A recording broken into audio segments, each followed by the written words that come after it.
Halo kawan-kawan semua, kembali lagi bersama saya channel Investorologis. Kali ini kita coba akan membedah saham Gudang Garam.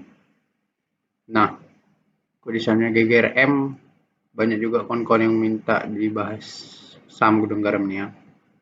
Nah, kesimpulan awal saya sebelum memulai ini adalah Gudang Garam adalah wonderful company dan memiliki peluang yang tinggi untuk kembali ke harga wajarnya.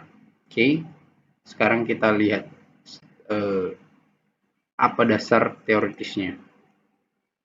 Nah, kalau kita lihat di sini, ini income statement laba bersihnya, kita mundur 10 tahun ke belakang dari 2013. Kalian bisa perhatikan di sini laba dari Gudang Garam ini terus bertumbuh dari 4,3 triliun di tahun 2013, kemudian 2014 naik jadi 5,3, 6,4, 6,6, 7,7, 7,7, kemudian 10. Nah, ini laba tertinggi Gudang Garam sepanjang masa ada di 2019, 10,8 triliun. Oke. Nah, kemudian dia mulai menunjukkan penurunan pada saat 2020. Pandemi Covid mulai menghancurkan bisnis-bisnis di Indonesia.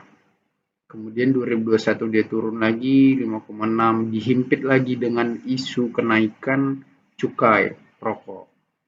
Kemudian dihantam lagi dengan cukai rokok itu yang memang naik dan mereka terpaksa menaikkan harga penjualan sehingga penjualannya turun. Beban pokok penjualan tinggi. Nah, di 2022 mereka hancur. Jadi periode bisnis Gudang Garam sudah mengalami penurunan dalam 3 tahun beruntun, 2020, 2021, dan 2022. Di mana titik terendahnya adalah di 2022. Oke, sekarang kita lihat track record dari saham Gudang Garam itu sendiri. Nah, ini track recordnya dari tahun 2005 sampai dengan tahun ini 2023. Ini grafiknya. Jadi kalian bisa perhatikan di sini, dia titik terendahnya pernah di 2008 di 4.200, kemudian terbang terus tinggi, terbang. Dari 2010 mereka terbang terus sampai 2019 di titik tertingginya sempat menyentuh di 92.000. Oke. Kemudian turun terus sejak 2019, turun. Sejak pandemi Covid 2020 mereka belum pulih juga, turun, tapi turunnya perlahan sampai di hari ini di November 2023. Saya kira tahun 2023 adalah titik terakhir penurunan bisnis dari Gudang Garam. Kenapa saya katakan demikian? Nah, ini saya jelaskan dasar teoritisnya. Jadi kita secara logis aja ya, ada dasarnya gitu. Nah, kalau kita lihat dari 10 tahun terakhir, dari 2013, laba bersih tahun 2022 adalah yang paling kecil dan terendah, yakni 2,7 triliun. Dari laba 2,7 triliun ini pun, mereka masih membagikan dividen, yakni 1.200 yang dibagikan tahun 2023. Nah, kalian bisa lihat di sini 1.200 di bulan Juli 2023. Oke. Mereka nggak pernah absen bagi dividen, hanya pernah sekali tahun 2020. Pernah lah sekali ya. Tahun 2020 mereka nggak bagi. Oke. Nah, dengan laba 2,7 triliun, laba tahun buku 2022, mereka bagi dividen atas laba tahun buku itu 1.200 di 2023. Oke. Nah, ini laba terendahnya Gudang Garam tahun 2022, 2,7 triliun. Oke. Nah, sekarang kita lihat berapa laba di tahun 2023 ini sampai kuartal 3 2023, September 2023. Kalau misalnya laba 2023 sampai kuartal 3 ini melampaui dari 2,7 triliun ini, artinya ada bibit atau ciri-ciri bisnis ini sudah pulih kembali. Sudah pulih kembali penjualannya, sudah pulih kembali minat dari konsumennya untuk membeli rokok dari gudang garam. Oke. Sudah mulai beradaptasi market sama harga barunya yang dinaikkan. Oke. Jadi penjualannya sudah semakin pulih. Nah, kita lihat di sini saya sudah membuka website dari Gudang Garam untuk kawan-kawan yang mau langsung mendownload laporan keuangan kuartal 3 dari Gudang Garam, bisa langsung download aja di website resminya. Kalian tinggal buka di Google aja, ada kok. Nah, ini laporan keuangan kuartal 3-nya, mereka sudah rilis. Sudah saya download, ini laporan keuangan kuartal 3-nya, 30 September 2023, Gudang Garam.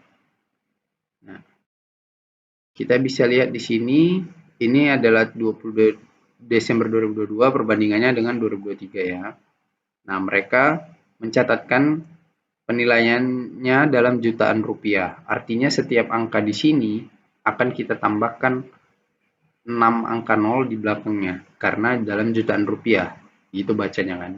Nah, kita bisa lihat di sini kas setara kasnya ada 4,2 triliun. Jadi kita tambahkan nolnya 3, nolnya 6 di belakang, jadi ini adalah 4,2 triliun sekian-sekian lah gitu ya kan. Nah, piutang usahanya 2 triliun, persediaannya 43 triliun, PPN dibayar di muka, beban dibayar di muka, aset lancar lainnya. Nah, kalian bisa lihat di sini, kalian harus cermati di persediaan dari tahun 2022 ke sampai kuartal 3 2023 ini, persediaannya sudah kurang sekitar 4 triliun. Artinya apa? Artinya ada barang yang diproduksi dari persediaan dan dijual dan laku. Oke, itu artinya kalau persediaan berkurang artinya ada penjualan. Nah, itu artinya tanda yang bagus. Oke. Kalian lihat di sini total aset lancarnya adalah 51,6 triliun. Oke. Nah, aset tidak lancarnya naik dari 33 triliun di tahun 2022 dan sekarang kuartal 3 2023 jadi 35 triliun. Naiknya di mana? Di aset tetap. Berarti ada aset tetap yang bertambah. Aset tetap itu apa? Tanah. Misalnya kan, bangunan. Oke. Itu aset tetap, kendaraan-kendaraan yang digunakan untuk bisnisnya. Nah, kalau kalian mengikuti Gudang Garam, mereka itu lagi bangun Bandara Dohoho. Nah, mungkin ini penambahan dari aset tetap yang dihitung dari bandara tersebut gitu. Jadi total asetnya ada 86,6 triliun. Nah, kalian lihat di sini liabilitasnya, liabilitas jangka pendeknya dari tahun sebelumnya 29 triliun turun jadi 25 triliun. Turun sekitar 4 triliun ya. Di mana penurunannya? Di pinjaman bank jangka pendek. Kalian bisa lihat tahun sebelumnya 10 triliun jadi 7 triliun. Artinya perusahaan membayar hutang bank jangka pendeknya. Kalau perusahaan mampu membayar hutang jangka pendek sebesar 3 triliun, artinya ada penghasilan yang lebih besar dari 3 triliun. Ya dong. Gak mungkin mereka penghasilannya 2 triliun mampu berhutang 3 triliun. Kan lucu. Pasti lebih besar penghasilannya dari utang yang dibayarkannya. Oke. Nah, artinya apa? Artinya bagus. Ada utang yang dibayar oleh perusahaan sehingga utangnya berkurang. Nah, untuk jangka panjangnya, utang jangka panjang Gudang Garam ini kecil sekali ya. Dan kecil pun masih berkurang juga ini dari 1,5 triliun jadi 1,3 triliun. Jadi total liabilitasnya menurun drastis. Nah, kalau total penjualan tinggi, aset lancar tinggi, total liabilitas berkurang, itu adalah tanda-tanda bisnis sedang naik trennya. Jadi dia tidak dalam zona berbahaya lagi, zona yang bagus justru. Oke. Nah, investor akan memandang itu sebagai hal yang positif. Oke. Nah, kemudian kita masuk ke ekuitas. Nah, kita lihat di sini ekuitasnya dari sebelumnya tahun 2022 57 triliun naik jadi 60 triliun. Kalau ekuitas naik, artinya ada pemulihan terhadap bisnis tersebut. Ketika ada pemulihan, artinya itu sinyal yang bagus dan sinyal untuk bangkit dan sinyal untuk gudang garam menjadi singa kembali. Oke. Nah, sekarang kita lihat di sini dari sisi pendapatan. Nah, 2022 pendapatan dari gudang garam adalah 93,9 triliun. Ini 93,9 triliun ya bacanya. Nah, pendapatan 2023 81 triliun. Beban biaya pokok penjualannya lebih kecil, 70 triliun dibanding biaya pokok penjualan tahun 2022. Oke. Artinya laba brutonya lebih besar daripada 2022. Pendapatan lainnya, beban usahanya lebih naik sedikit ya. Beban lainnya laba kurs, laba usaha. Nah, kalian bisa lihat di sini, laba usaha 2022 sama 2023 jauh kali. Laba usahanya 2,1 triliun di 2022, 2023 6,1 triliun. Dipotong lagi beban bunga kan, laba sebelum pajak penghasilan, dipotong beban pajak. Nah, kalian bisa lihat di sini beban pajaknya dari sebelumnya tahun 2022 446 miliar jadi 1,2 triliun. Naik beban pajaknya. Artinya itulah tadi dampak cukai rokok itu tadi. Tapi kenapa tetap laba bersihnya naik? Karena para konsumen dari produk gudang garam sudah mulai menyesuaikan dengan kenaikan harga rokok. Selalu begitu. Nanti akan saya jelaskan lagi. Kenapa selalu konsumen rokok itu bisa menyesuaikan terhadap harga rokok itu sendiri. Karena rokok itu kebutuhan psikologis, kawan-kawan. Kebutuhan psikologis itu. Jadi dia bukan bermain pada butuh dan gimana ya? Dia dalam butuh ranah psikologinya. Jadi kalau misalnya dia nggak ngerokok, kayak ada yang kurang gitu. Nah itu udah bahasa-bahasa psikologi kan. Jadi susah untuk melululantakkan konsumen dari rokok itu sendiri sekalipun harganya dinaikkan gitu. Nah, ini adalah total penghasilan komprehensif dari gudang garam. Mereka sudah mencapai 4,4 triliun total penghasilan komprehensifnya ya. Sangat jauh sekali dibandingkan dengan 2022 September 1,4 triliun. Oke. Laba per saham otomatis naik jauh sekali kan, 2.300 dibanding 778. Artinya apa? Dari keseluruhan data keuangan ini, angka-angka ini bicara. Mereka itu ngomong. Artinya, aku ini udah kembali pulih loh. Aku ini udah bagus. Aku ini udah mau bangkit lagi. Cepat-cepat segera kalian sekarang beli sahamku. Kalau enggak kalian akan ketinggalan. Aku mau bangkit lagi nih bisnisku. Itulah arti sederhana menurut saya dari keseluruhan data angka-angka ini. Itu yang mau disampaikan angka-angka itu. Jadi dalam membaca laporan keuangan itu, anggaplah seperti angka-angka itu bicara sama kalian. Mereka itu menyampaikan pesan, mereka itu menyampaikan maksud. Apa yang terjadi, apa yang mau terjadi ke depan, mereka itu menyampaikan maksud kawan-kawan. Gitu. Nah, jadi apalagi dasar teoritisnya selain laporan keuangannya yang sudah membaik, sangat membaik pun, apalagi dasar teoritis saya. Nah, kalian bisa lihat di sini laba tahun 2022 terendah, oke? Jadi sejak tahun 2019 dia mencapai titik tertingginya, bisnis itu kan biasa, ada fasenya dia bakal turun lagi kan.